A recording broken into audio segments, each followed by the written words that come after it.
E aí pessoal, tudo bem? Aqui é o Rony, professor de Física. Neste vídeo nós vamos estudar o comportamento do campo elétrico em um corpo condutor eletrizado. Para respondermos a essa pergunta, eu vou fazer uma primeira perguntinha inicial. Quando um corpo condutor estiver carregado com cargas elétricas positivas ou negativas, onde essas cargas vão se localizar? Para responder a essa pergunta, considere a seguinte situação. Vamos imaginar um corpo condutor com um formato qualquer, eletrizado negativamente. Ele recebeu elétrons. Nós sabemos que cargas elétricas de mesmo sinal se repelem, além do fato de que, em um material condutor, os elétrons podem se movimentar com facilidade. Eles possuem mobilidade na estrutura do material condutor. Somando esses dois fatos, nós concluímos que, se os elétrons se repelem entre si e podem se mover ao longo da estrutura do material condutor, eles vão se afastar o máximo possível uns dos outros e vão se localizar na sua superfície externa. E ali vão permanecer em uma configuração de equilíbrio, que nós chamamos de equilíbrio eletrostático, situação na qual as cargas elétricas permanecem em repouso absoluto na superfície externa do material condutor. O mesmo resultado se aplica para um corpo condutor com um formato qualquer carregado positivamente.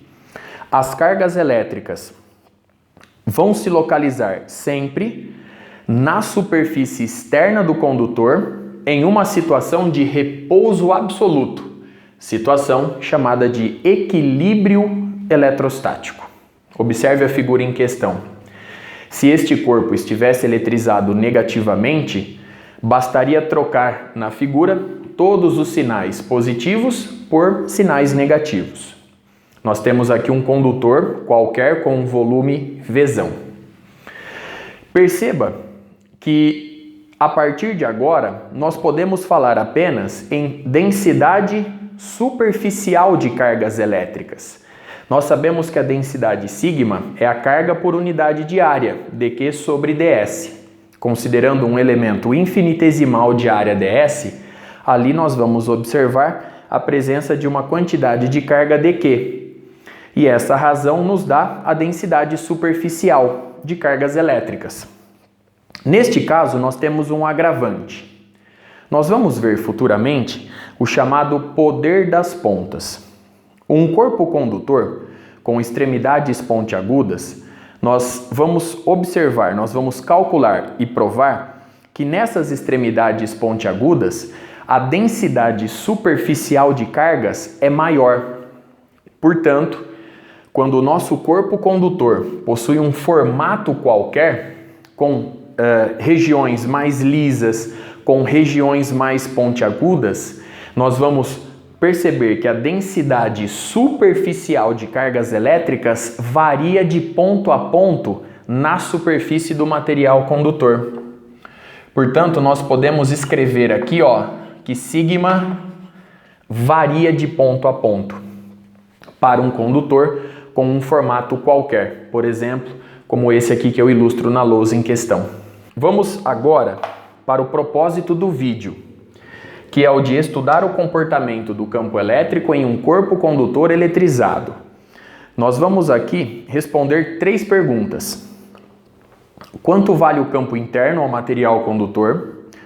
Quanto vale o campo na direção tangencial à superfície do nosso corpo?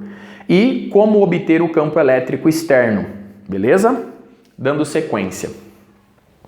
Observe esse pequeno resumo da teoria de campo e força que nós vimos em vídeos anteriores. Lá atrás, nós vimos que se uma carga Qzinho, positiva ou negativa, fica submetida à ação de um campo elétrico E vetor, observe-o aqui, vai surgir nessa carga Qzinho uma força eletrostática F. Se a carguinha é positiva, carga positiva, Os dois vetores vão ter a mesma direção e sentido. Caso essa carguinha seja negativa, os dois vetores vão ter a mesma direção, porém sentidos opostos. De qualquer forma, a carga Qzinho entra em movimento. Ou seja, esta situação ela é completamente oposta à situação que nós estamos estudando, que é a situação de equilíbrio eletrostático, ou seja, de repouso absoluto das cargas elétricas na superfície externa do nosso material condutor, sendo essas cargas positivas ou negativas. Esta comparação vai nos auxiliar na obtenção de dois resultados de forma imediata. Se no corpo condutor não há movimento e sim repouso absoluto de cargas elétricas, é porque o campo elétrico interno vale zero. Simultaneamente, como não há movimento de cargas elétricas na direção tangencial à superfície do material condutor, nós também podemos afirmar com certeza que o campo tangente à superfície em cada ponto também é nulo. Resta-nos apenas explicar o comportamento do campo elétrico externo ao material. Se o campo interno é zero e na direção tangencial à superfície ele também é zero, ele também é nulo, resta apenas linhas de campo elétrico que são normais à superfície externa do material condutor em cada ponto. Se nós quisermos representar essas linhas, por exemplo, aqui, como as cargas elétricas são fontes do campo elétrico, as linhas, neste caso, com cargas positivas, vão se originar na carga e se afastar do material condutor, do corpo em questão. E cada linha de força ou cada linha de campo elétrico é normal, ou seja, perpendicular ao elemento de área correspondente do material. Aqui, por exemplo, fazendo um esboço aproximado, nós vamos observar uma linha desenhada desta forma. Aqui, por exemplo, uma linha desta forma. E assim sucessivamente. E lembre-se sempre, essas linhas, elas são normais aos pontos correspondentes da superfície externa do nosso material condutor. O mesmo se aplica para o vetor campo elétrico. Se você delimitar ao longo da superfície do material vários elementos infinitesimais de área ΔS, o vetor campo elétrico será sempre perpendicular ao seu elemento de área correspondente, como eu ilustro nessa figura em questão. Observe aqui um elemento de área, que eu representei por ΔS, infinitésimo, o vetor campo elétrico, que é paralelo ao versor de orientação do elemento de área correspondente. Isto aqui acontece em cada ponto da superfície do nosso material condutor. Muito bem. Vamos agora obter uma expressão para o módulo do campo elétrico neste ponto P, no entorno deste ponto P da superfície do nosso material condutor. Perceba que eu peguei um elemento infinitesimal de área justamente para que o sigma no entorno desse ponto P possa ser considerado constante. Por isso um elemento infinitesimal. Então vamos imaginar aqui esse pontinho como sendo P e o sigma no entorno desse ponto P permanece constante.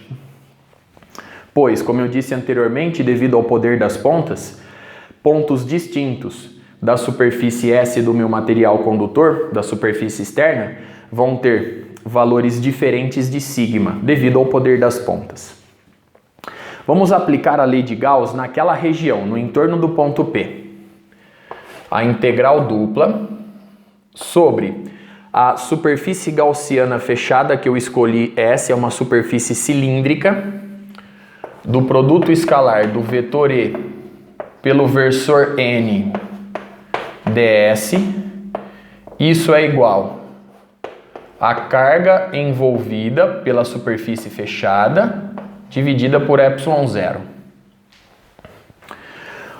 Observe o seguinte: como o campo elétrico interno é zero, não aparece fluxo na superfície lateral do meu cilindro e nem nessa superfície da base. Só vai existir fluxo nessa superfície aqui em questão, de área ΔS, infinitesimal, pois ela é a superfície que está em contato com o ar atmosférico. Ela é justamente a superfície externa do nosso material condutor em contato direto com o ar que o envolve. Portanto, o fluxo só vai existir na parte de cima. E como esses dois vetores têm a mesma direção e sentido, chamando de E a magnitude do campo elétrico nesse ponto P, esse produto escalar nos dá o módulo de E vetor, que é E, o módulo de N inversor é 1, então E vezes 1 vezes o cosseno de 0 grau. Então eu vou ficar com a integral dupla sobre a superfície S gaussiana de E ds. Isso é igual a carga envolvida sobre ε0. Como E permanece constante no entorno desse ponto P, nós podemos retirá-lo da integração. A integral dupla sobre a superfície fechada S de ds vai ser apenas a área por onde existe o fluxo, ΔS. Então, E vezes ΔS. Isso é igual. A carga envolvida eu posso trocar por sigma no ponto P, que permanece constante. A densidade superficial no entorno de P vai permanecer constante para nós. ΔS é um infinitesimal, não se esqueça disso. Então a carga envolvida vai ser o sigma vezes a área em questão, que é ΔS. Então sigma vezes ΔS sobre ε0. Cancelando ΔS com ΔS, obtemos a expressão E, a magnitude do campo, é igual a sigma sobre ε0.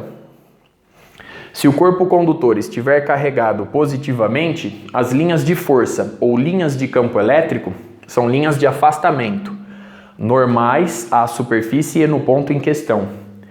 Se o corpo condutor estiver carregado negativamente, as linhas continuam normais aos respectivos pontos da superfície do condutor, porém agora são linhas de aproximação. Eu vou representar então vetorialmente desta forma. O vetor E é sigma sobre ε0 na direção do versor N. Repare que nós calculamos a magnitude do campo elétrico no entorno de um ponto P em questão, utilizando a lei de Gauss. Lembre-se que, se nós formos analisar outra região da superfície externa do material condutor, sigma pode ter outro valor e, consequentemente, a magnitude do campo elétrico ali também vai variar de acordo com a variação de sigma. Muito bem, observe a expressão obtida. Com isso, nós conseguimos responder o propósito inicial, a pergunta que dá o propósito a esta aula. O campo interno é zero, o campo tangencial é zero e o campo elétrico externo ele é perpendicular ao elemento de área correspondente em questão. E para um condutor que possui um formato qualquer, uma forma qualquer, este campo vai variar de ponto a ponto, pois sigma também vai variar de ponto a ponto. Lembre-se do poder das pontas, nós vamos ver isso futuramente. Muito bem. Existe, no entanto, uma situação bem especial, que é a que eu ilustro no finzinho da lousa.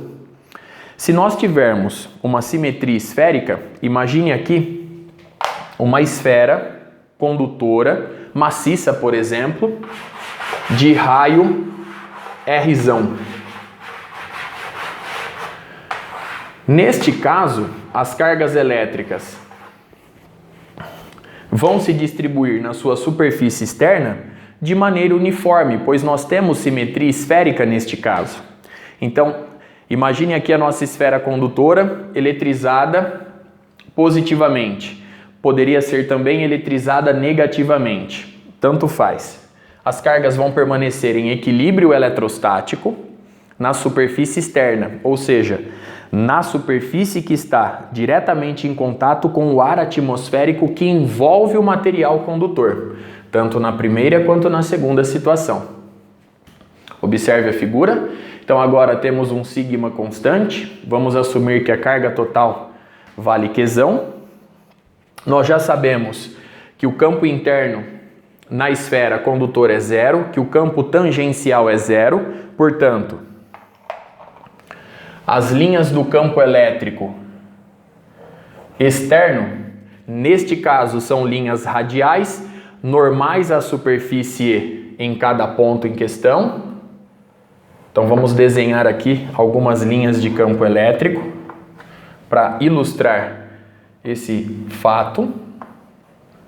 E a partir de agora, nós podemos utilizar a expressão deduzida anteriormente para determinar a magnitude do campo elétrico em um ponto que está na superfície externa da esfera, em contato direto com o ar atmosférico que a envolve.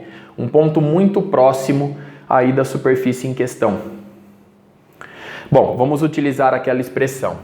Se eu sei que E é sigma sobre epsilon zero, eu posso escrever, portanto, a sua magnitude da seguinte forma.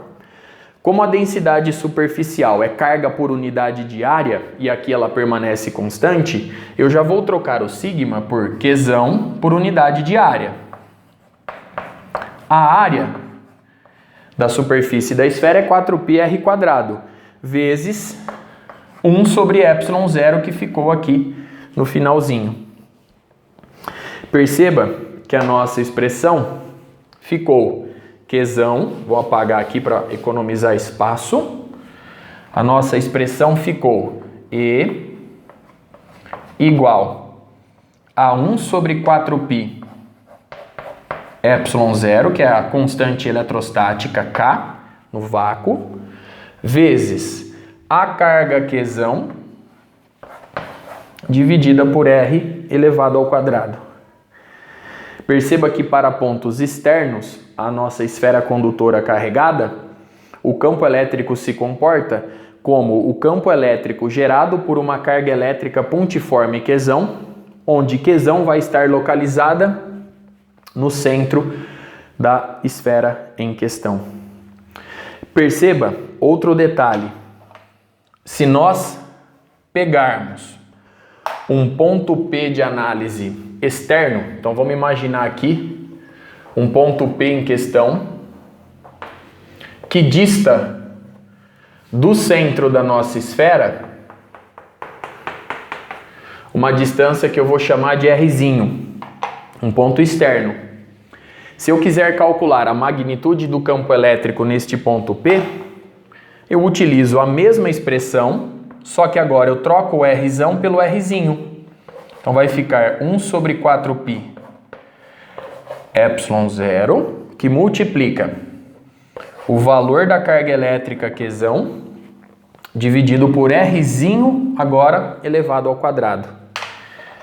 E a linha de campo elétrico correspondente vai ter essa direção E, sentido nesse ponto P em questão. Esses resultados são válidos quando o nosso corpo condutor está isolado de interações eletrostáticas externas. No início desse caso especial, eu mencionei que a nossa esfera condutora é maciça, mas os mesmos resultados se aplicam se ela for oca. Da mesma forma, as cargas elétricas vão permanecer em equilíbrio eletrostático, ou seja, em repouso absoluto, na superfície externa do material condutor em questão. Não importa se ele é maciço ou se ele é oco. Com isso, eu encerro este vídeo. Até a próxima.